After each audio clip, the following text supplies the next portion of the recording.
À chaque saison, on s'inquiète, on se demande comment le climat va évoluer, on voit qu'il fait trop chaud, qu'il fait trop froid. On s'inquiète aussi beaucoup de la disparition de la biodiversité.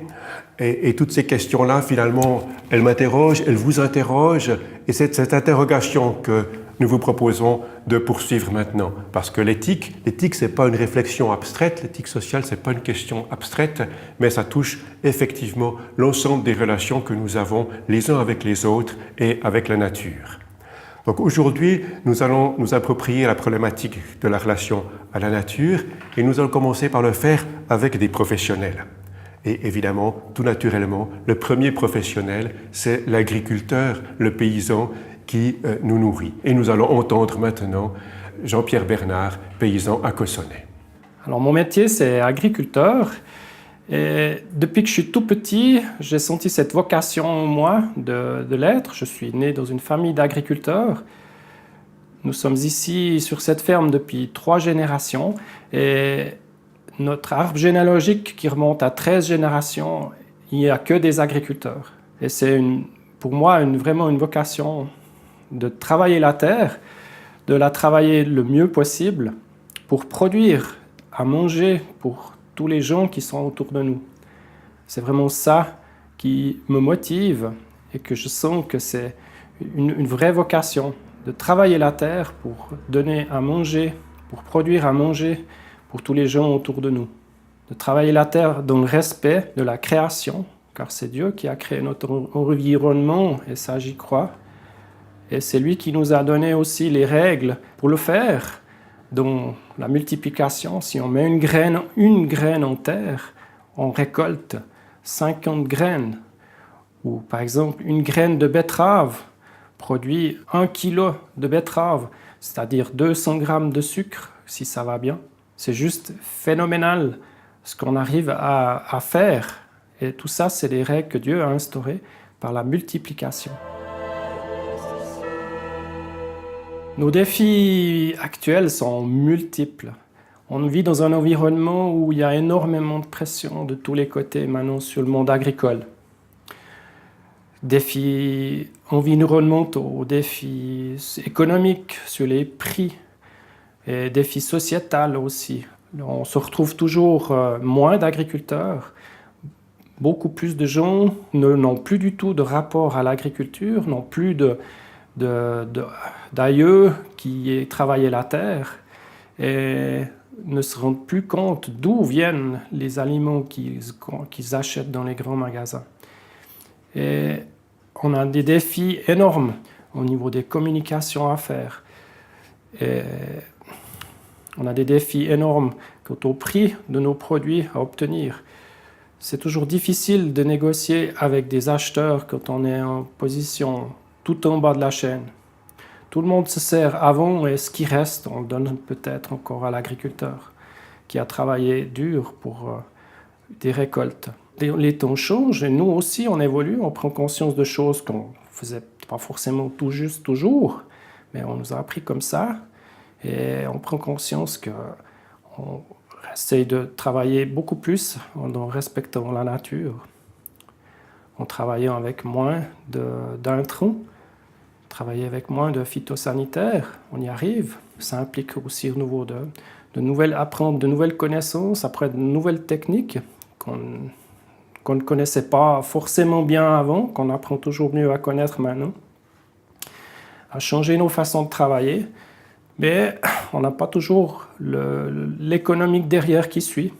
En Suisse, on est encore un pays où l'agriculture est bien soutenue, que nos pouvoirs publics ont conscience des difficultés du monde agricole, du contexte économique suisse avec des prix qui sont suisses, des salaires qui sont suisses pour tout le monde qui nous entoure et une production agricole qui est mise sous pression par l'étranger.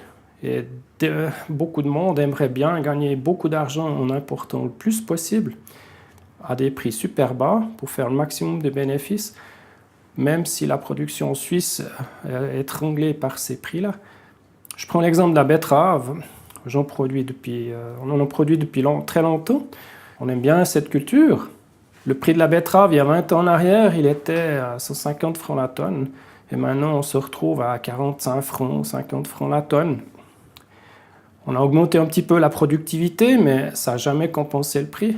Et maintenant, on se retrouve dans une situation où beaucoup de mes collègues betteraviers cessent parce qu'ils n'y se retrouvent plus. Ils ne gagnent plus assez pour payer les frais, qui sont énormes pour une culture de betterave. Donc, la production de betterave en Suisse diminue, ce qui met en péril l'industrie sucrière en général. S'il n'y a plus assez de betteraves pour faire tourner une sucrerie, les frais fixes sont tellement élevés qu'ils vont être contraints à fermer une sucrerie, et puis, ou voir les deux qui est en Suisse. Et puis ce sera terminé avec la production de betteraves en Suisse. La production de sucre suisse sera plus existante si on en arrive là.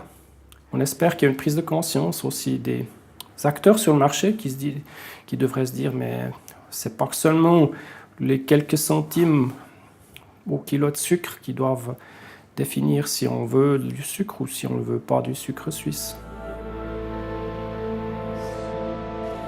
Finalement, ce que nous dit Jean-Pierre Bernard, c'est la nécessité du respect de son travail, du respect de la nature, de la création, le respect de toute sa vocation qui est de nourrir les personnes. Mais pour l'instant, nous visitons un autre métier, le métier d'architecture, qui est aussi vieux que l'humanité, avec Anne Magatti-Debinski.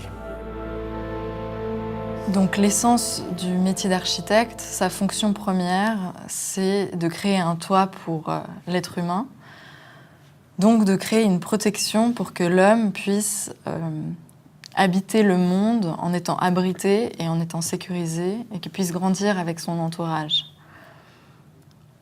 En faisant cet acte, l'architecte laisse indéniablement une trace dans la création. Et du coup, c'est la décision de chaque architecte que de savoir quel type de trace est-ce qu'il veut laisser et quelle nature de trace est-ce qu'il veut laisser. Pour moi, en tant qu'architecte chrétienne, je suis persuadée que l'empreinte qu'on laisse avec des bâtiments construits dans le monde doit aller dans le sens de la création. Et ne doit pas aller à son encontre. L'architecte a différents choix dans le développement du projet qui s'offrent à lui, et je vais vous présenter deux aspects où on se rend bien compte des possibilités. Le premier aspect, c'est que dans le développement d'un projet, on est sans cesse confronté aux lois de la nature, à son ordre. On est confronté aux lois de la gravité, on est confronté à la gestion des eaux, on est confronté à toutes les considérations thermiques, ce qui nous amène à toujours tenter de mieux comprendre la nature et la création. Et ensuite, avec le projet, on doit canaliser ces lois, les mettre en œuvre, et on peut choisir si on veut aller totalement à leur rencontre, par exemple avec des structures monumentales et extrêmement démesurées, ou si on veut plutôt aller dans leur sens. Donc ça, c'est le premier choix qui s'offre à l'architecte. Le deuxième choix, c'est celui de mettre plus ou moins en scène, à travers le projet, la beauté de la création. L'architecte, lorsqu'il construit un bâtiment, il peut décider de créer une certaine ouverture sur, par exemple, un arbre du contexte du bâtiment qui est particulièrement beau, un arbre centenaire.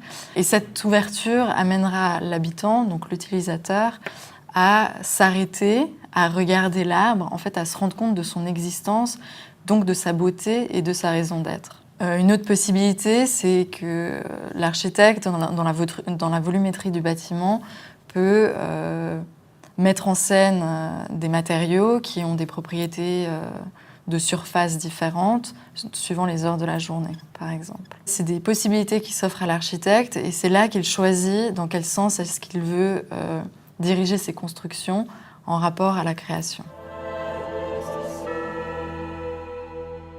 Le défi principal dans la profession d'architecte aujourd'hui, je pense que c'est de construire pour et avec l'homme. Donc construire pour l'homme, c'est dans le sens qu'il ne faut jamais que l'architecte perde de vue la personne pour qui est-ce qu'il construit. Qui sera l'habitant du bâtiment, qui sera l'utilisateur, quelle sera la fonction du bâtiment et comment est-ce que l'habitant va vivre l'espace qui sera construit. C'est fondamental de ne pas se perdre dans des considérations esthétiques qui souvent sont subjectives et ne conviennent pas forcément à tous les types de clients. Mais si on garde la ligne de savoir pour qui est-ce qu'on construit, qu'on met vraiment l'homme au centre de la construction, on touche à quelque chose d'objectif dans la construction. Je disais aussi qu'un des défis, c'est de construire avec l'homme, dans le sens que dans le développement du projet et surtout dans le développement du chantier, c'est fondamental que l'architecte collabore, prenne le temps de collaborer avec les différents corps de métier, avec les spécialistes, avec les ingénieurs, les artisans, pour que leurs compétences et leurs connaissances amènent vraiment une valeur ajoutée à l'œuvre finale, donc au bâtiment construit. Donc le défi de l'architecte, c'est vraiment de ne pas perdre de vue que la construction va vivre pendant plusieurs dizaines d'années, au-delà du temps dévolu au chantier. Et donc c'est fondamental de privilégier la collaboration avec tous les corps de métier au moment du chantier.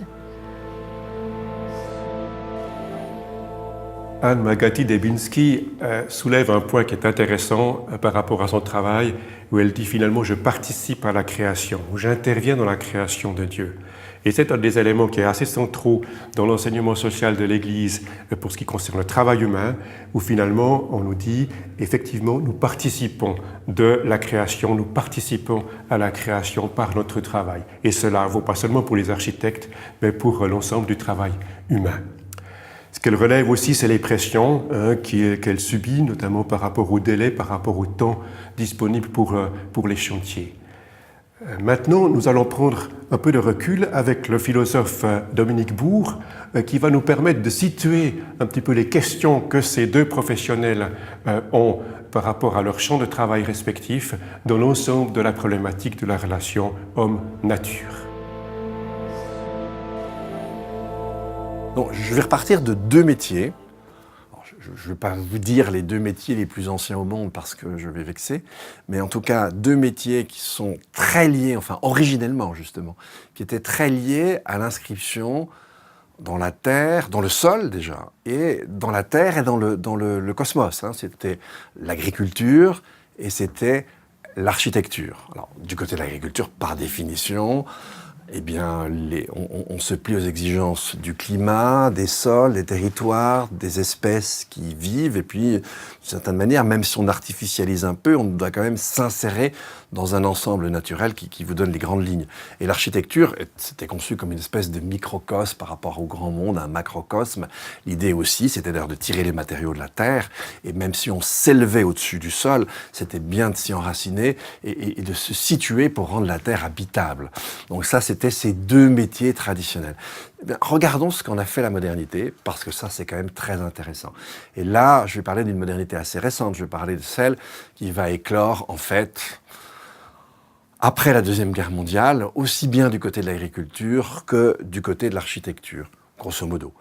Et en fait, qu'est-ce qu'on va faire? On va imaginer que l'agriculture, ça peut s'abstraire complètement des sols, complètement des territoires. Là, on avait 300 000 espèces de riz, 80 000 de blé, on n'en a plus que quelques-unes. L'idée, c'est d'avoir des plantes qui réagissent aux intrants, aux artifices qu'on leur donne pour les faire croître, et indépendamment des climats, des lieux, des pays, des territoires. Et en fait, pensons à la révolution de Le Corbusier, on a fait la même chose en architecture.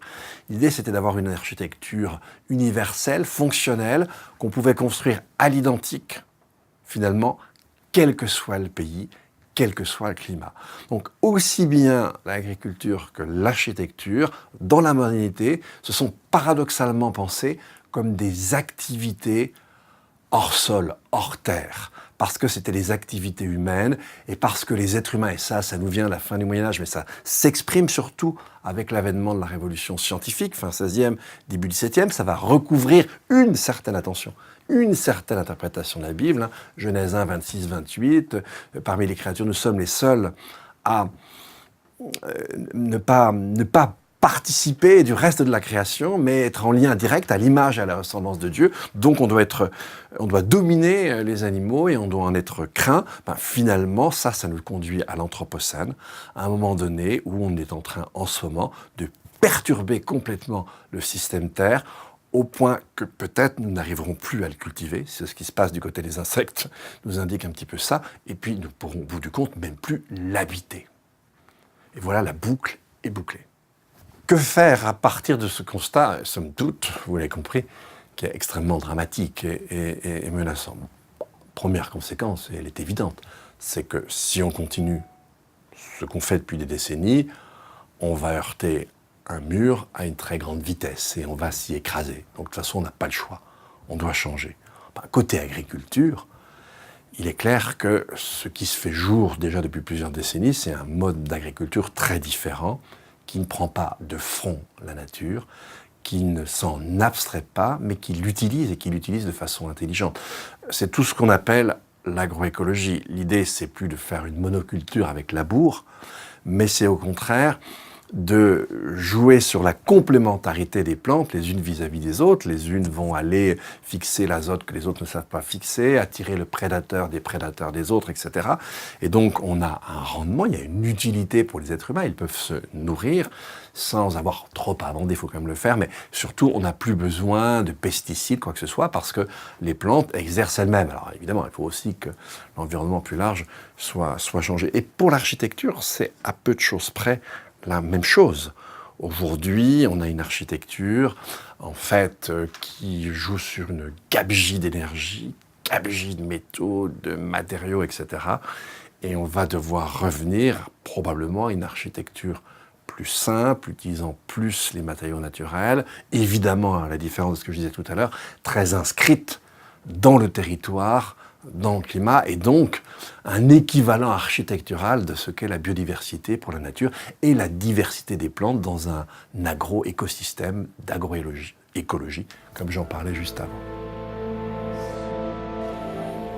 Quand Dominique Bourg parle de l'Anthropocène, il veut souligner le fait que l'humanité a un impact tel sur la Terre que ça en devient une force géologique de premier plan, qui impacte l'ensemble de la sphère terrestre sur laquelle nous vivons.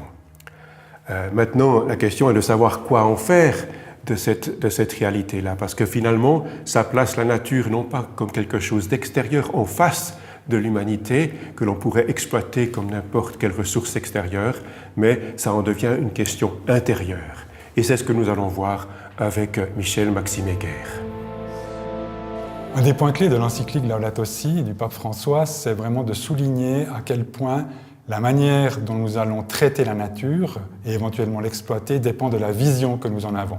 Et c'est vrai que dans ce système économique qui détruit la nature, qu'on appelle aussi l'Anthropocène, eh bien tout ce système repose sur une vision très réductrice de la nature, qui est réduite à sa dimension matérielle, qui est un stock de ressources ou une marchandise. Donc, un des grands enjeux d'une démarche spirituelle par rapport à la nature, ça va être de sortir de cette vision pour pouvoir ensuite fonder ce que le pape François appelle des vertus écologiques, c'est-à-dire des attitudes intérieures qui vont nous permettre justement de retrouver une relation juste et harmonieuse avec la nature et tous les êtres qui l'habitent. Et je crois que par rapport à ça, la tradition chrétienne a beaucoup de ressources à nous offrir. Alors, un premier point très important, c'est que dans la tradition biblique, on ne parle pas de nature, mais de création. Donc ça sous-entend immédiatement la présence d'un Dieu créateur. Ça sous-entend aussi que chaque créature n'est que par cette relation avec cette dimension divine et transcendante. Et cette dimension divine, elle n'est pas que transcendante d'ailleurs, elle habite toute la création de sa présence. Et là, le pape François dit même à un moment donné, l'univers se déploie en Dieu qui le remplit tout entier. Donc là, on a vraiment les fondements de la première grande vertu écologique, qui est le respect. Le pape François parle même d'un respect sacré, c'est-à-dire que cette maison commune, elle n'est pas que la maison de l'être humain, elle est aussi la maison de Dieu, et donc elle appelle au respect. Un deuxième point très important, c'est que cette création, elle nous est donnée. C'est un don généreux, qui se manifeste en particulier par l'extraordinaire diversité des espèces. Et la vertu écologique qui découle d'un don, c'est la gratitude, c'est dire merci. Et si elle est un don, eh bien cette création, elle est donnée à tout le monde, à tous et à toutes. Et donc, cela veut dire que d'une certaine manière, eh bien, elle est destinée, c'est ce qu'on appelle dans l'enseignement social de l'Église, la destination universelle des biens. Elle ne peut pas être appropriée par uniquement quelques personnes ou quelques groupes économiques. Troisième élément important, c'est que cette création, et ça le récit de la Genèse le répète pratiquement après chaque jour de la création, c'est que cette création elle est bonne, cette création elle est belle, cette création elle est le reflet de la beauté et de la bonté divine. Et donc qu'est-ce que ça veut dire? Eh bien, comme vertu écologique, ça veut dire qu'elle appelle à l'émerveillement, à l'admiration, plutôt qu'à la prédation ou à la volonté de conquête. Et puis finalement, on pourrait dire, et là on pourrait reprendre alors non pas le premier verset de la Genèse, mais ce qui lui répond au niveau de l'Évangile, le premier verset de l'Évangile de Jean, où on a justement que c'est en fait le logos, le verbe créateur par lequel Dieu crée le monde, et bien en fait que si c'est le logos créateur, et bien la parole, le verbe, et bien que chaque créature d'une certaine manière est une parole que Dieu nous adresse. Et répondre à cette parole, ou répondre de cette parole, c'est la quatrième grande vertu écologique, qui est la responsabilité. Alors j'aurais aussi envie de dire que cette responsabilité, d'une certaine manière, elle est encore amplifiée par le fait que, puisque nous sommes tous humains et autres qu'humains, nous sommes tous enfants du même Père créateur, on pourrait même ajouter, parce que le pape François en parle aussi, de la terre-mère, donc nous avons un père et une mère, ça veut dire que nous sommes tous frères et sœurs. Ça, c'est la vision magnifique de saint François d'Assise avec son cantique des créatures, c'est-à-dire cet hymne vraiment au frère soleil, à la sœur lune, au frère levant. Donc nous sommes tous, et en fait, eh bien, pourquoi responsabilité? Et là, je ne peux pas ne pas penser à ce verset de la Bible, vous savez, quand Dieu dit à Caïn, qu'as-tu fait de ton frère? Eh bien, dans une vision vraiment éco-spirituelle pour aujourd'hui, eh bien, ça veut dire que finalement, ce frère dont nous avons à répondre, ce n'est pas simplement mon frère ou ma sœur humain, c'est aussi mon frère et ma sœur non humains, c'est-à-dire que finalement, tous les êtres de la création sont mes frères et sœurs pour lesquels j'ai une responsabilité. Vous êtes des professionnels, vous êtes des humains, hommes et femmes, dans une réalité en plein changement, et je fais aussi partie de cette réalité-là, comme chacun et chacune d'entre vous. Maintenant, la question est qu'est-ce que l'on fait? Comment est-ce que l'on peut agir bien? Et c'est toute la question de l'éthique. Vous avez remarqué que Michel Heger a évoqué un certain nombre de vertus, et c'est maintenant ces vertus que je vous invite à approfondir pour votre propre vécu. En quoi elles vous parlent, en quoi elles rejoignent votre expérience, en quoi vous pouvez en faire vous-même des vertus personnelles.